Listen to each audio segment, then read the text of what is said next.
gritando que venían llenos la pura panza vacía.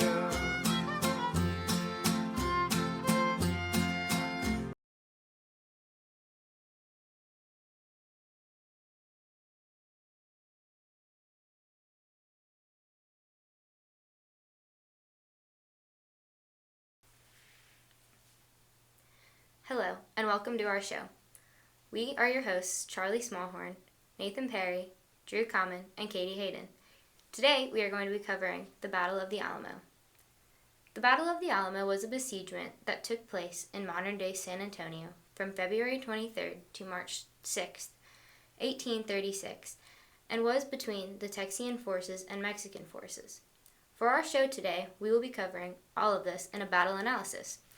We will begin with a brief introduction, then cover the stage behind the battle and the current state of the country. Continuing on, we will discuss the actions taken within the battle and the major phases. We will then finish the episode with the cause and effect of the battle, as well as some relevant lessons learned. Our episode will end with the overall significance of the battle. Let's get to it.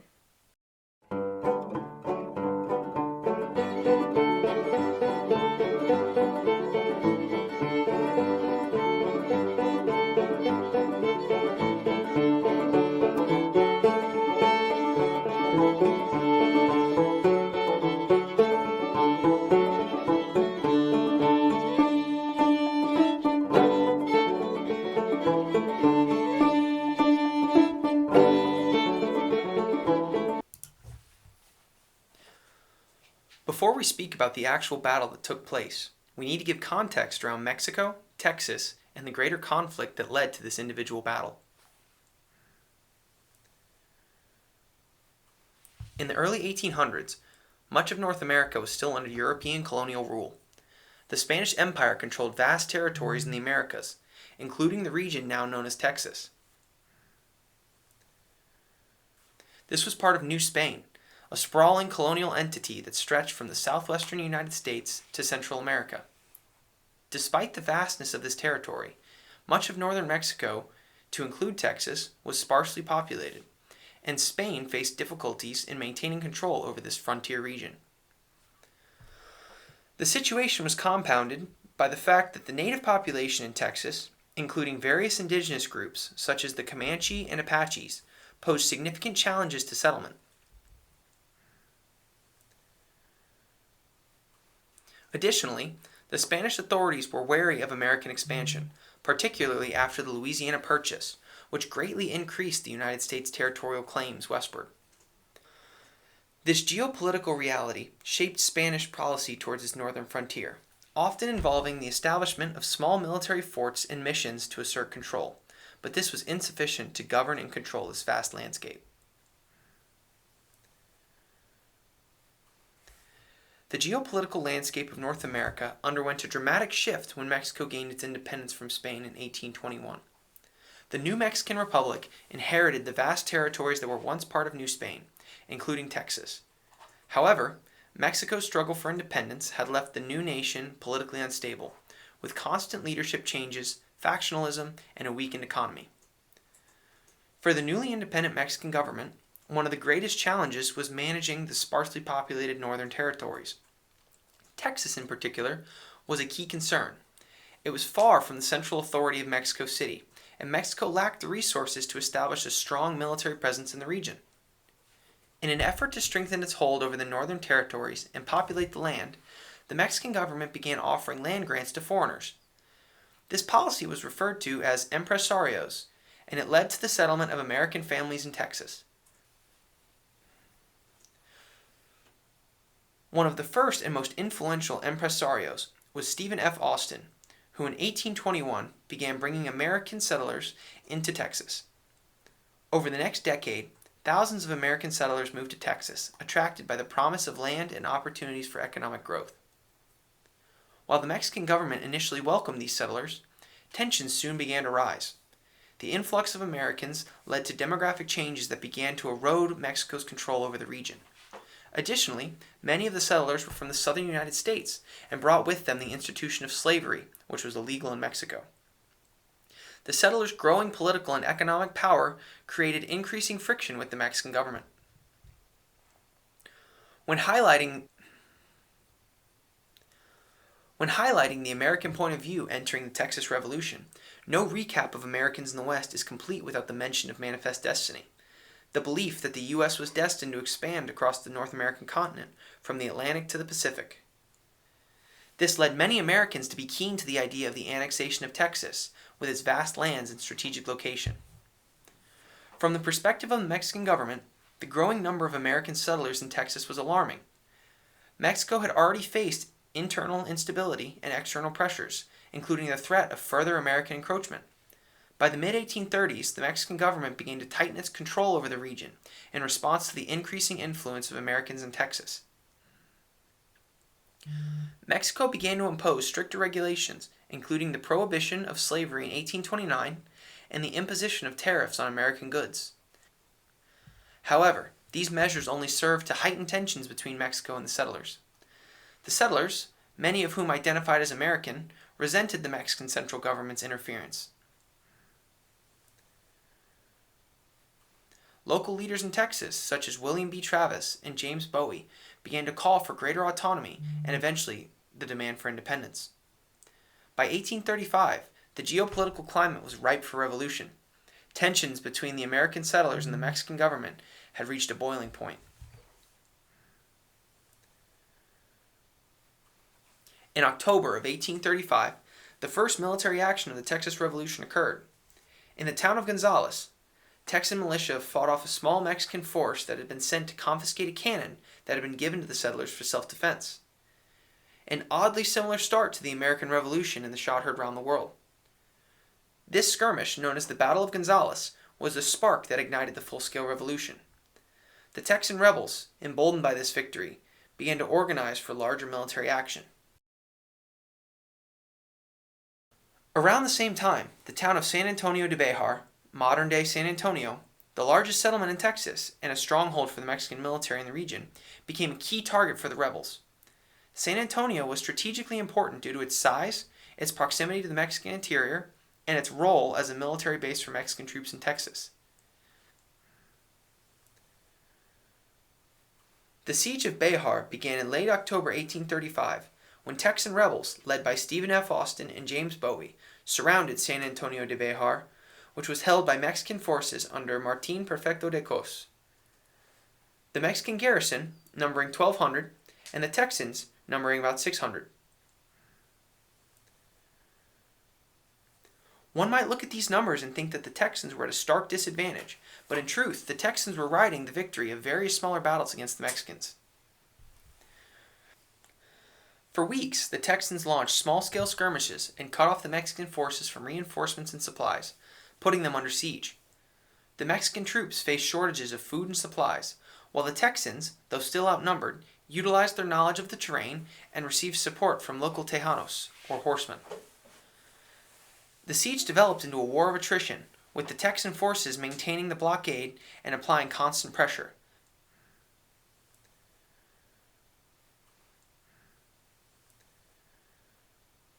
By December 9, 1835, with Mexican troops severely weakened, Cos requested a truce. Negotiations led to the Treaty of San Antonio on December 11th, which allowed Cos and his troops to leave San Antonio in exchange for their surrender. The Mexican forces withdrew with their arms and equipment, but left the city under Texan control. While the victory at Bejar was a significant morale boost for the rebels and provided them with valuable supplies, the triumph was short-lived. The Texan forces were exhausted, and many soldiers returned home. Meanwhile, Santa Anna, now firmly in control of Mexico, began preparing a larger army to retake Texas, setting the stage for the Battle of the Alamo.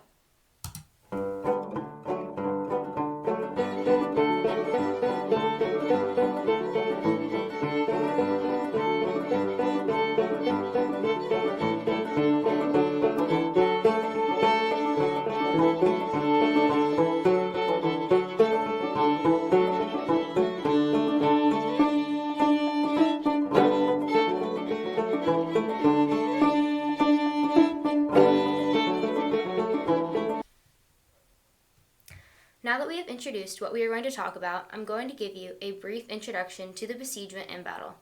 In October of 1835, the Texian and Mexican government began having conflicts, beginning with the Battle of Gonzales. Continued conflicts led to the Texian volunteer soldiers capturing the Alamo from the Mexican garrison stationed there.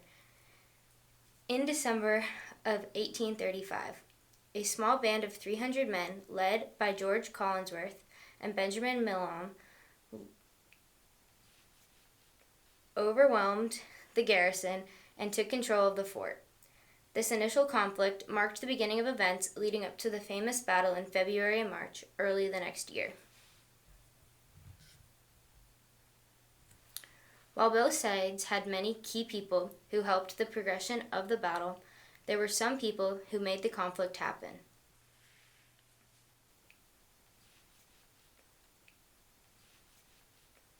On the side of the Mexican government, there are two key leaders I'm going to discuss. The first one is General Antonio López de Santa Anna, who was the president of Mexico at the time and then took personal command of the Mexican forces and led to the besiegement of the Alamo.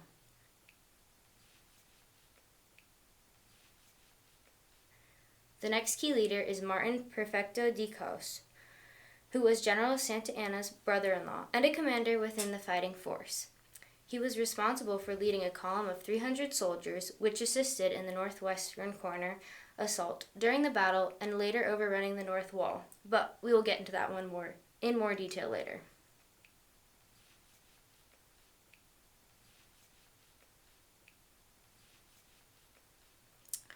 The Texians had many brave people at the helm, but there were four that stood out more than the others and became key leaders for the result of the besiegement. The main leader of the Texian forces was General Sam Houston, who was the overall commanding general for the force. The second of these leaders was William B. Travis, who was the co-commander of the Alamo garrison, known for his determined leadership and famous for his victory or death letter, which was an appeal for more support of the besieged Alamo.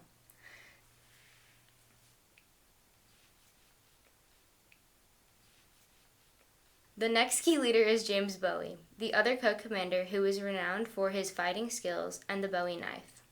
The Bowie knife is a large fixed-blade fighting knife that became popular because of the rugged American individualism it represented and the creator's legendary status. These blades were later used by the Rough Riders as well. Due to disagreements on how the Alamo should be manned, Travis and Bowie were at odds at the start of the battle due to the lack of unity once Colonel James C. Neal left to support his family who had taken ill. The two leaders had different leadership styles and military backgrounds, which created some friction between the two leaders. The last key leader on the Texan front was Davy Crockett, who was a former U.S. congressman and frontier man who joined the defenders at the Alamo and brought a small group of volunteers with him. He quickly became an influential leader because of his leadership and sharpshooting skills. He was a highly respected soldier and key part of the resistance against the Mexican forces. Overall, all of these leaders were important for the end result of the Battle of the Alamo.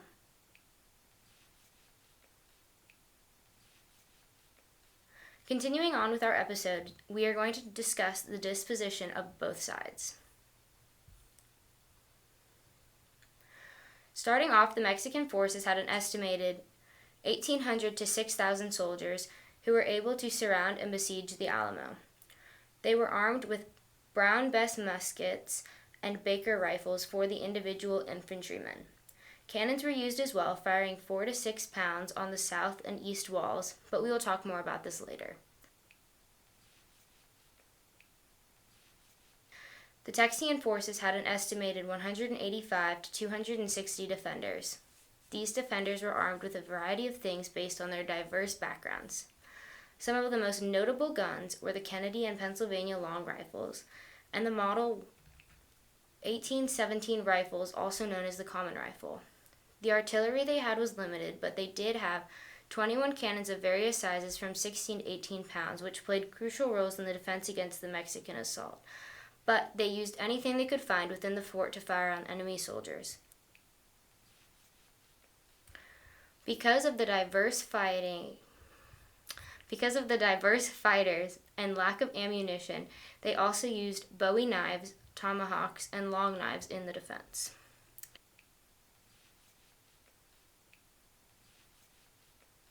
Now that we've talked about the overall disposition of each of the forces, I'm going to go into a comparison between the two forces. The comparison between the two forces left the Texians at a severe disadvantage. The comparison between the two forces left the Texians at a severe disadvantage from the minute this battle and besiegement began. The number of forces, weapons, and people involved in this battle created this disadvantage, which overall helped to see the Mexican victory. The lack of supplies and backup on the Texian side caused for a huge problem with the ability to properly fight. The inefficiencies and unwillingness of the American government ended up leaving this garrison to fend for themselves with deadly results.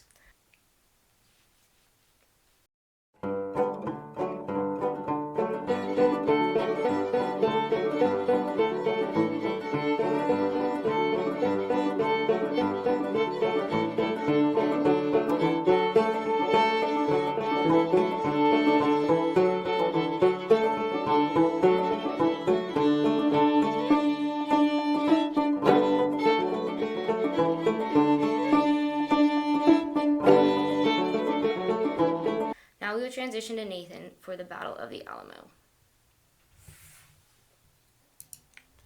Prior to the battle, Commanding General Sam Houston left from the Alamo with the main body of the Revolutionary Army, deeming it unsuitable for defense. In his stead, he left William Travis and James Bowie. These two men did not get along, as Travis held the higher rank, but Bowie having more experience. The deal between the two of them resulted in a split command, with Bowie reportedly getting drunk to celebrate his appointment to power. While the split leadership situation was far from ideal, it was able to function. Interestingly, Bowie was not originally assigned to command and defend the Alamo. Per General Sam Houston, Bowie was sent to the Alamo with approximately 30 men with the sole task of removing the artillery pieces from and then destroying the Alamo. However, upon his arrival, Bowie decided that the Alamo was of strategic importance and could be held with a relatively small force. Because of this, Bowie did request further reinforcements from Houston, but to no avail. Officially on the roster, 189 men were logged as defending the Alamo. However, it is estimated that at most 257 men were there for the defense of the Alamo. Not expecting major enemy forces, along with poor planning and communication, Mexican forces were grossly underestimated. Not expecting major enemy forces, along with poor planning and communication, Mexican forces were grossly underestimated, as will be discussed shortly. The Alamo itself was neither a fort nor easily defensible. Originally built as a Spanish mission for missionaries to restock and resupply, it had little tactical appeal. However, the Mexicans had decided to up-armor the Alamo in order to have a better position to combat Native American forces from. For this purpose, it served relatively decently. However, it had major flaws when it came to actual forts, which would all play a role in the upcoming battle. The biggest of these issues was that there was no place to safely fire either a cannon or rifle from. The outer walls had been built with a smaller wall at the top, which worked fine for cover and concealment. However, if you wanted to shoot back at the enemy, this required you to look over the wall, leaving your entire upper body exposed to enemy return fire. Against a small force, this could work, but against an actual army, this would prove to be a major hindrance in the Texian defense. Beyond this, the 18th century walls on the northern side had been reinforced with wooden logs, which proved to be effective in slowing down Mexican advancement, as will be discussed later. On February 16, 1836, Mexican forces led by Santa Anna crossed the Rio Grande and began moving into Texas. No one at the Alamo felt as though they were pressed for time, and as such believed there was enough of a gap to gather men and supplies. By the 20th, rumors were beginning to spread throughout San Antonio that Mexican forces were soon to be arriving. On February 23, 1836, Travis stationed a lookout in the San Fernando Church, with the expectation that Mexican forces were both further away and smaller than they actually were. Later that same day, church bells went off, signaling Santa Anna's arrival. No one expected him to be so close as soon as he was, and this caused a mass panic, with the defenders grabbing whatever they could and holing up in the Alamo. With only his small handful of men, San Antonio fell with no resistance. With approximately 2,100 men on hand, the Mexican army had no issue occupying the town and simply had the Alamo to handle. This began a 13-day siege of the Alamo. This began a 13-day siege of San Antonio and the Alamo itself. Not much happened in the interim period. A few small skirmishes were made, but these resulted in almost no casualties for either side. During this time, one group of Texians from the outside was able to break through and reinforce those currently at the Alamo, bringing the number up, as stated before. Santa Anna declared that a red flag was to go up over the San Fernando Church. This signaled to the Texians that no quarters were to be given should the Alamo have to be attacked. Calling for unconditional surrender to the defenders at the Alamo, the outlook on the situation was very bleak. However, Travis would not accept these conditions and fired off a shot from an 18-pound cannon, signaling to Santa Anna that they would not surrender. Bowie, angered by Travis's actions, opted to attempt to negotiate a surrender. Had they not already fired a shot at the Mexican army, this may have been better received. But seeing as how Santa Anna was enraged at the Texian response, no honorable surrender would be granted. In this instance, the split in leadership was evident, causing more problems than it could fix. With this news in mind, Bowie and Travis agreed that they would have to fight the Mexican army and fired a second shot from an 18-pound cannon. The siege had officially begun, and the Texians were left to defend the Alamo with no hope for reinforcements or escape. Once surrounded by Mexican forces, the poor defensive capabilities of the Alamo became apparent. Despite having the cannons, they lacked the ability to use them due to not having enough powder or ammunition. They also had not been able to gather ample supplies, meaning the defenders had approximately 1 month's worth of food. Fortunately for the defenders, the Mexican army did not have a wide array of artillery, having only 10 small field pieces. With walls designed to defend against nothing more than Native American weaponry, such as arrows, this allowed for the Texians to hold out for considerably longer. The Mexican army decided to surround the Alamo with multiple columns of forces. This was intended to prevent reinforcements from potentially reaching the defenders, which would effectively crush all hopes of relief.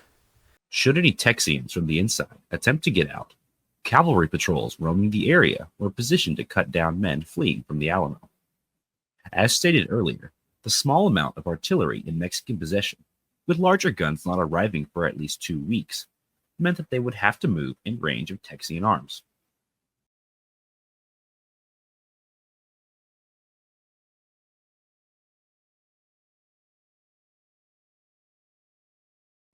Another issue soon befell the Texian forces. Bowie, having been sick for some time, collapsed and was functionally bedridden for the entirety of this event. He ceded all his command to Travis and would be of no use for the rest of the fight.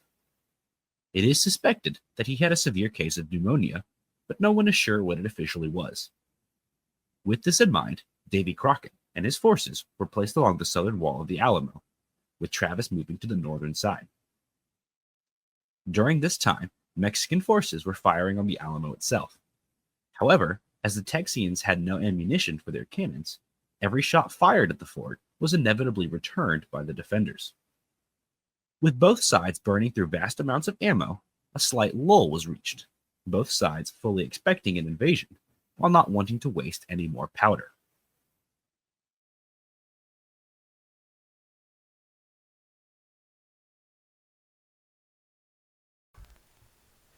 Travis did attempt to secure a few more defenders by writing a letter to the people of Texas and any Americans on the 23rd, but to little avail.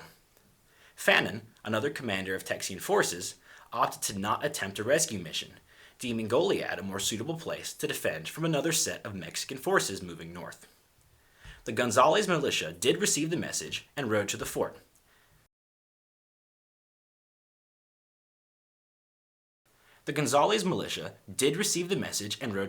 However, increasing the number of defenders. Sneaking past the Mexican forces in the night, the 33 militiamen made their way into the Alamo. One of the new men was shot by a defender, believing them to be enemy forces, but after positive identification as friendlies, the Gonzales militia was let into the fort. New forces arriving provided a motivational boost to the defenders, and because of this, cannons were fired to boost morale and celebrate new men arriving. By March 5th, Santa Anna was frustrated that the Alamo had yet to fall and pulled his officers in to tell them that an assault was to be conducted on the fort. This is initially met with shock, as the Alamo had been crumbling steadily and would inevitably fall to the Mexican army on their current track. At 5 a.m. on March 6, the Mexican army was to conduct their assault. 4 columns were to attack the Alamo, and the breakdown is as follows. General Cos was to assault from the northwestern corner. General Duque was to attack a breach in the wall that had been patched up on the north side. Colonel Romero was to attack the eastern wall, and Colonel Morales was to attack the southeastern side at a weak point in the Alamo. General Sesma, in charge of cavalry, was tasked with encircling the fort in order to ensure that neither Texian nor Mexican forces were allowed to flee. The Mexican forces would have been able to sneak up on the sleeping defenders. However, a nervous soldier in Duque's column shouted, "Viva Santa Anna," which was soon echoed by the rest of the column shouting, "Viva Republica." This woke the defenders, and what ensued could only be referred to as a bloodbath.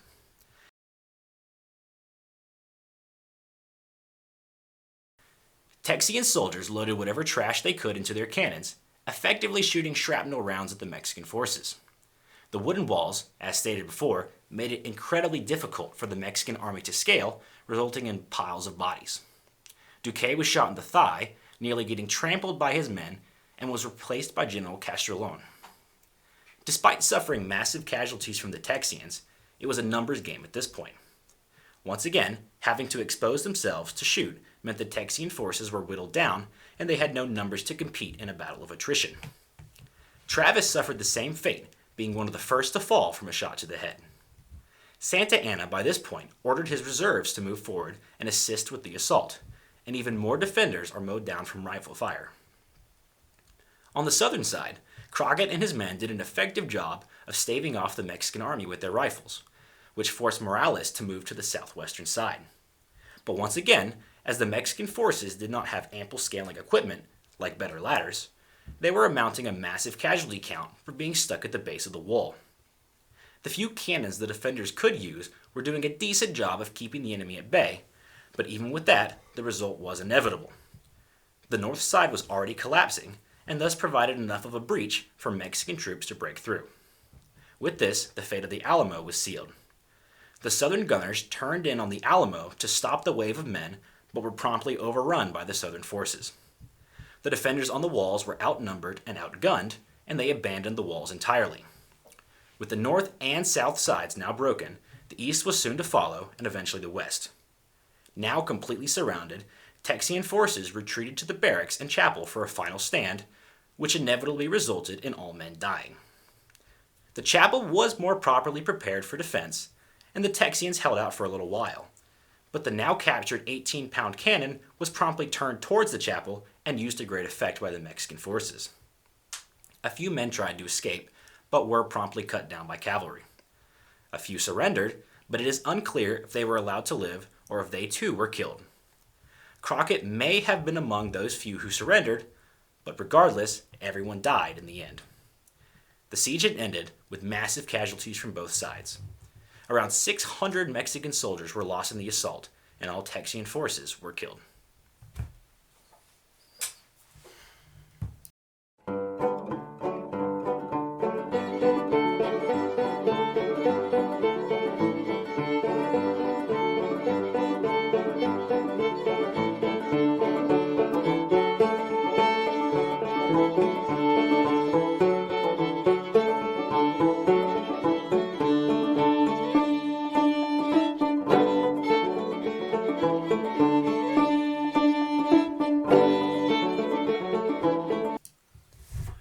While the Battle of the Alamo was a crushing defeat for the Texian army, it also turned out to be a great loss for the Mexican army.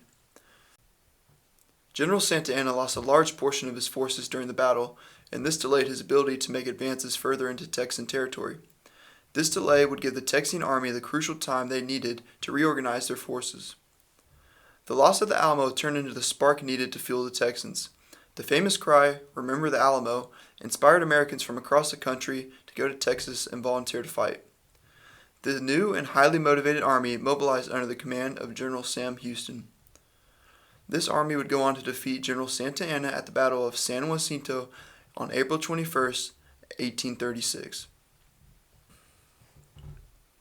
With the Treaty of Guadalupe Hidalgo, the Mexican-American War came to a close and the Republic of Texas was established. The treaty established the Rio Grande as a border between Texas and Mexico. The United States also received Mexico's portions of modern-day New Mexico and California. The end of the Mexican-American War brought to the forefront new issues in America, primarily issues concerning slavery. Questions over whether new territories should be added as slave or free states fueled divisions among Americans that would set the stage for the bloodiest war in American history. The Battle of the Alamo provided the 19th century army with a multitude of lessons to be learned. One lesson to be drawn is the importance of logistics and supply lines. The defense put up by the Texian army at the Alamo could potentially have been successful had they had sufficient supply lines. However, the lack of these established supply lines left the defenders without necessary resources and reinforcements needed to outlast the continuous assaults.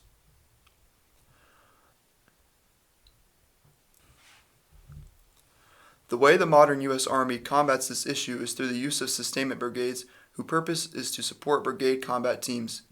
Additionally, main supply routes, otherwise known as MSRs, are established in the area of operations to ensure supplies and reinforcements can reach the front lines.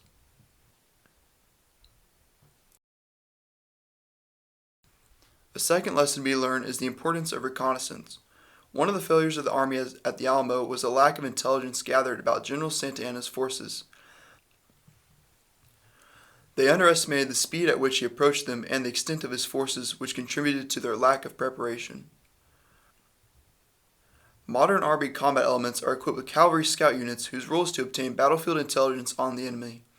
Additionally, the United States Army Special Operations Command elements, Green Berets, Delta Force, and 75th Ranger Regiment, are especially trained for recon missions behind enemy lines.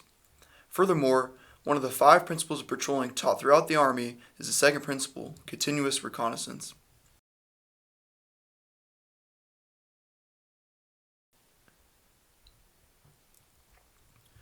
A third lesson to be drawn is the effectiveness of artillery. The Mexican forces utilized cannons and howitzers to break down the Alamo's defenses. This provided openings for soldiers to breach the walls.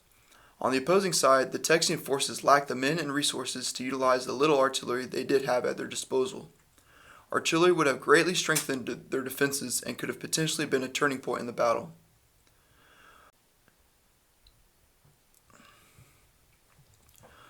Modern U.S. Army artillery technology has developed significantly, making putting rounds on target faster and more accurate. The field artillery branch within the Army serves to provide responsive indirect fires to protect and ensure freedom on maneuver for forces involved in decisive operations.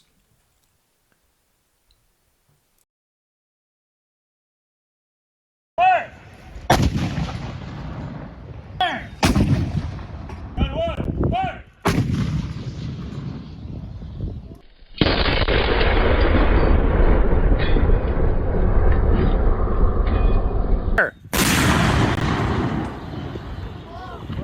Fire!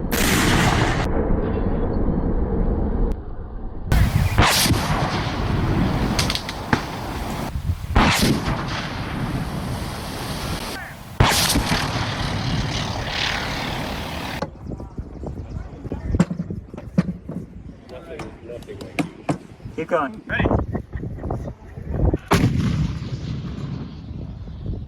Fire! Fire!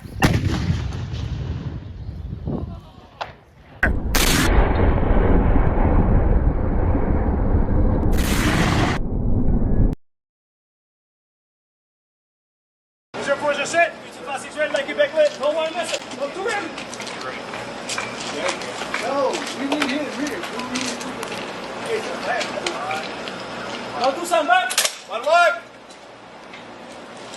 Now do fire.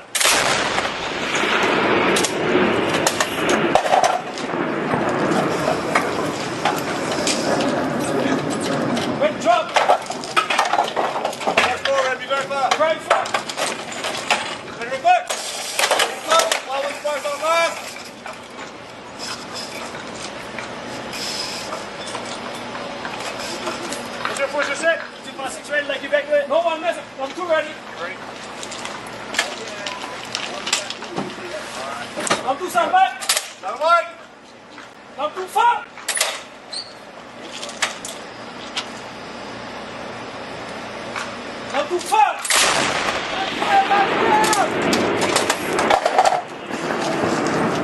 Left round! Ready, drop! Forward, ready, fire! Ready, fire! And reverse! Outside the left! Shift was your set! Easy passing ready, make it back lit. Hold on, miss it. Don't do ready. Don't do stand back. Stand right. Don't do fire.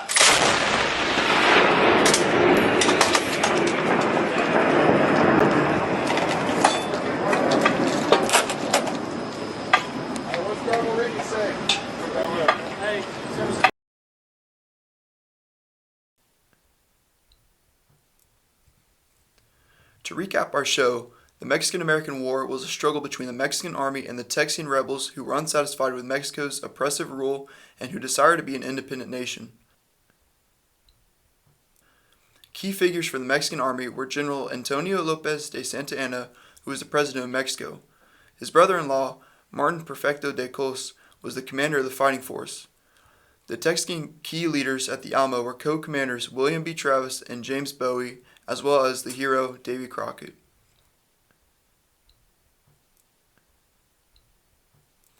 The Mexican army vastly outnumbered and out-resources the forces at the Alamo. A comparison between the two forces revealed that the Texians were at a severe disadvantage from the beginning. The lack of supplies and backup on the Texian side hindered their ability to properly fight. After quickly taking San Antonio, Santa Anna turned his focus to the Alamo. The Alamo, originally built as a Spanish mission, had little tactical relevancy. However, the Mexicans had previously decided to up the armor in the Alamo in order to have a better position to combat Native Americans. Santa Anna called for unconditional surrender to the defenders at the Alamo. However, Travis did not accept these conditions and fired off a shot of an 18-pound cannon, signaling to Santa Anna that they would not surrender. The Mexican army decided to surround the Alamo with multiple columns of forces.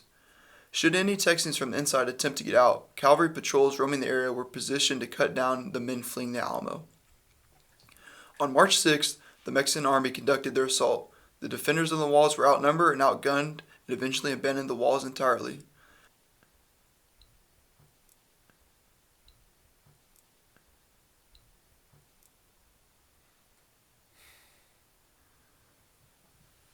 Texian forces retreated to the barracks and chapel for a final stand, where they all eventually fought to their death. A few men tried to escape, but were promptly cut down by cavalry. The Texian army went on to regroup and increase their numbers and come back in a heavier force at the Battle of San Jacinto, where they defeated the Mexican army.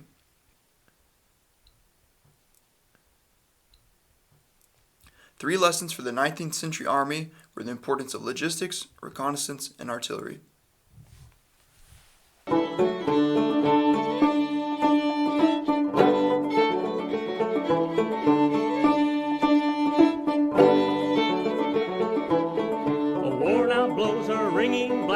Fighting times have come at last. Freedom buckle on the sword to crush the Mexican vile horde. Then march, true freemen, march. Come march, true freemen, march. March day and night, then boldly fight for freedom and for Texas. Hey ho, united go to crush the dons of Mexico. Hey ho, united go to crush the dons of Mexico.